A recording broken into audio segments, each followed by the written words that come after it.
Srimate Bhaktivedanta Swami Niti Namine Namaste Saraswati Devi Gauravani Pracharine Nirvishesha Shunyavadi Pashyate Deshakarine Jai Sri Krishna Chaitanya Prabhu Nityananda Shri Advaita Gadadhar Shri Vasadi Gaur Bhaktivinoda Hare Krishna Krishna Krishna Hare Hare Hare Ram Ram Ram Hare Hare Ankaroti Vachalam Pangum Langagirim Yatpatam Vande Shri Gurum Dinakari Hare Krishna. We will see from 69 to 71, I think. Okay. Concluding the instructions. At the end, he's explaining what exactly is the benefit that a person or a devotee who hears Bhagavad Gita, who teaches Bhagavad Gita, who shares this knowledge of bhakti, what they will get, what they will achieve. So last verse we saw, Krishna told that person who tells this secret about, so secret means the bhakti, knowledge of bhakti to devotees, he gets reward for Krishna and attains him. So now Krishna explains what happens who hear about him, who study this. Okay. Let's see. Nacha tasman manusheshu Nacha tasman manusyashu Kaschin me priya kritatmaha kritatmaha Kaschin me priya kritatmaha Vita nacha me tasmad Bhavita nache me tasmeda Anyaha priyataro bhuvi. Anyaha priyataro bhuvi Nacha tasman manusyashu Kaschin me priya kritatmaha Bhavita nacha me tasmad Anaya priyataro bhuvi न च तस्मान् मनुष्येषु कश्चिन् मे प्रियकृत्तमः भविता न च मे तस्मात् अन्ये प्रियतरभुवि. There is no servant in this world more dear to me than he, or will never be ever one more dear. So who is he? He who explains this knowledge of the secret knowledge of bhakti to his devotees. So that person becomes very dear to Krishna just by explaining the knowledge of bhakti. So let's see 70. Adhyeshyate chaya imam Adhyashyate chaye imam dharmyam samvadam avayo dharmam yam samvadam ayaho jnanayagena tenaham Jnanayagena tenaham ishtah sham iti me mati. Istaha sam iti me mate So Adhyasyate chaya imam dharmam yam sambhavadam ayo avayoha jnana yagnena tenaham istaha syam iti me matiha अध्येष्यते च य इमं धर्म्यं संवादमावयोः ज्ञानयज्ञेन तेनाहम् इष्टस्याम् इति मे मतिः. Adhyeshyate means study. And I declare that he who studies this sacred conversation of ours worship me by his intelligence. So, jnana yajna, by sacrifice. So, so that's why reading Bhagavad Gita is a little bit different from studying Bhagavad Gita. So you can read without understanding the content. But when we scrutinizingly each verse and each word of Bhagavad Gita read and try to understand the meaning, try to understand what is the flow of Bhagavad Gita, what Krishna wants Arjuna to do, what Krishna wants us to do, not only in understanding, but Vigyan also, right? So applying also this teaching. So then actually it becomes a real knowledge. It's study because you study and you apply. Like in college, you have theoretical study and then you go into the practical room and then you do some science practicals and then you fix your knowledge. Okay, I read the book and I also practically did it. Then your knowledge becomes fixed. So Krishna also wants us to study Bhagavad Gita and his teaching and apply those in our life. So when we do this, that Krishna says this is a sacrifice, this is yajna, because you are using your mind, your intelligence to understand Bhagavad Gita. If, for example, now for 15 minutes, 20 minutes, we are reading Bhagavad Gita. So if we don't read Bhagavad Gita in this time, maybe we'll be doing some different thing, maybe watching TV, watching movie, or just sleeping, or maybe going out with family. We can do many things, but we sacrifice all those things and we sit and we try to read Bhagavad Gita. So this is yajna. Yajna means control.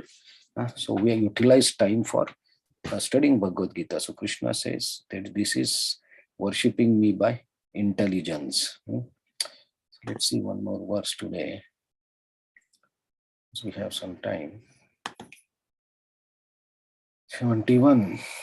Okay, that's little purport. So Shraddhavan anayu anasuyascha Shraddhavan anasuyascha shrunuyad apiyo naraha शृणुयात् अपि यो नरः so api mukta subalokan सोऽपि मुक्तः शुभलोकान् prapnuyat punyakarmanam. प्राप्नुयात् पुण्यकर्मणान् So श्रद्धावान् अनसूयश्च शृणुयात् अपि यो नरः सोऽपि मुक्तः शुभलोकान् प्राप्नुयात् पुण्यकर्मणाम् श्रद्धवानसूयश्च शृणुयादपि यो नरः सोऽपि मुक्तः स्वान् लोकान् प्राप्नुयात् पुण्यकर्मणाम्.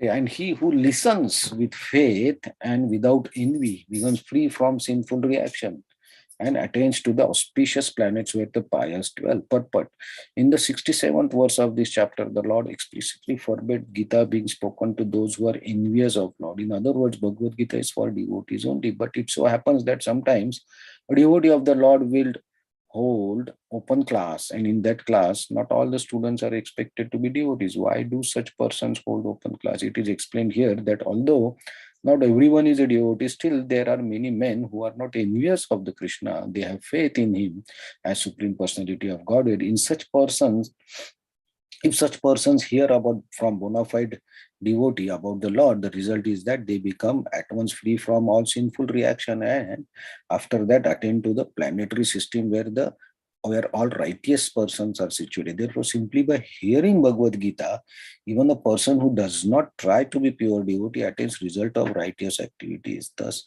a pure devotee of Lord gives everyone a chance to become free from sinful reaction and to become devotee of Lord. Generally, those who are free from sinful reaction, those who are righteous, very easily to take to Krishna consciousness. The word Punya Karmanam is very significant here. This refers to performance of great sacrifice like Ashwamedha Yajna mentioned in the Vedic literature. Those who are righteous in performing devotional service and who are not pure can attend planetary system of Pole Star or Dhruva Loka, where Dhruva Maharaj is presiding. He is a great devotee of Lord and he has special planet which is called Pole Star. So here Krishna explains Shrunu, listens. So those who hear only Bhagavad Gita, what is the advantage of hearing Bhagavad Gita? So sometimes we don't Some people may just hear, they don't understand what's going on, but they somehow have faith in Krishna, somehow have faith in devotee, and faith in Bhagavad Gita on Shastra. So what they do, even if they don't understand, they go to class and they sit and they just listen. So this is what they get. Just listening Bhagavad Gita with faith, you get a very high birth or high destination. So sometimes we see devotees. So maybe I understand English or Japanese or Hindi, few language. But if I go to say a country like say Brazil or say Russia, I don't understand that language. But if the class is going on, and I just go there and sit, uh, and maybe I can understand the shloka. I can read it on my phone, the meaning and all, but the class may be in Russian. I may not understand it, but still just being there and having faith in Krishna and devotees and Bhagavad Gita, actually I will get the benefits. Even if I don't understand, just hearing the Bhagavad Gita is very auspicious. So we see in many of the yagyas nowadays when they do, uh, or rituals when they do, there is some person who is reading Bhagavad Gita in the background. Nobody is listening to him, but he is reading Bhagavad Gita on the mic. What is the advantage? Even if people don't hear the words or the shlokas of Bhagavad Gita enter into your ears, to ears to heart, and that person who unknowingly also hears Bhagavad Gita will get some advantage. So many times devotees do like this when there is some marriage ceremony or some other yagyas, somebody reads Bhagavad Gita so that people get chance, opportunity to hear Bhagavad Gita. So this is also called a great preaching, where we try to give this knowledge of Bhagavad Gita to people. So when you go to distribute Bhagavad Gita, for example, I give Bhagavad Gita to a person on the road whom I don't know. Okay, so he touched Bhagavad Gita and he opened Bhagavad Gita and he tried to read Bhagavad Gita. He cannot pronounce Sanskrit properly or whatever, but he tried to read.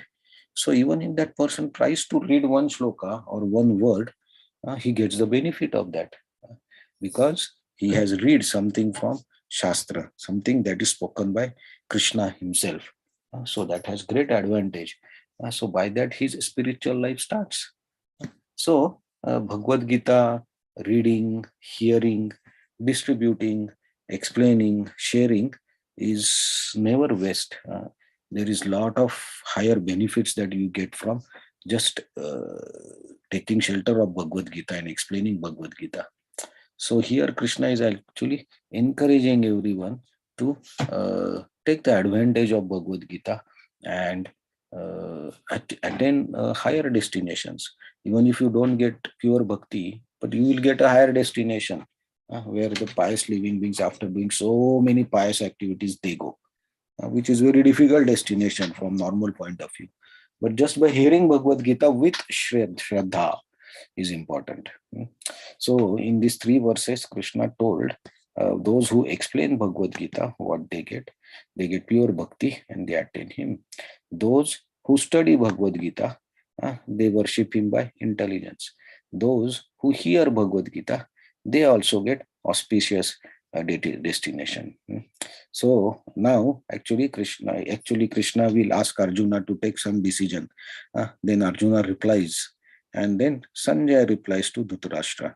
So in the next, I think 78, right? So next to 7 shlokas, we will see the conclusion of Bhagavad Gita, conclusion by Arjuna and conclusion by Sanjay.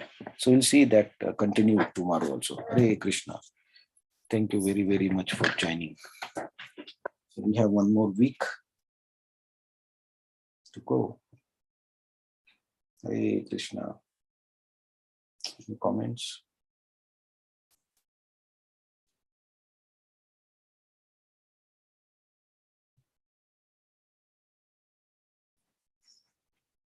Okay, thank you very much. Hare Krishna. We'll see you tomorrow. Thank you very much for joining. Hare Krishna, thank you so much. Thank you. Hare Krishna. Hare Krishna. Thank you. Thank you. Hare Krishna, thank you. Thank you. Thanks a lot. Thank you, Hare Krishna. Hare Krishna.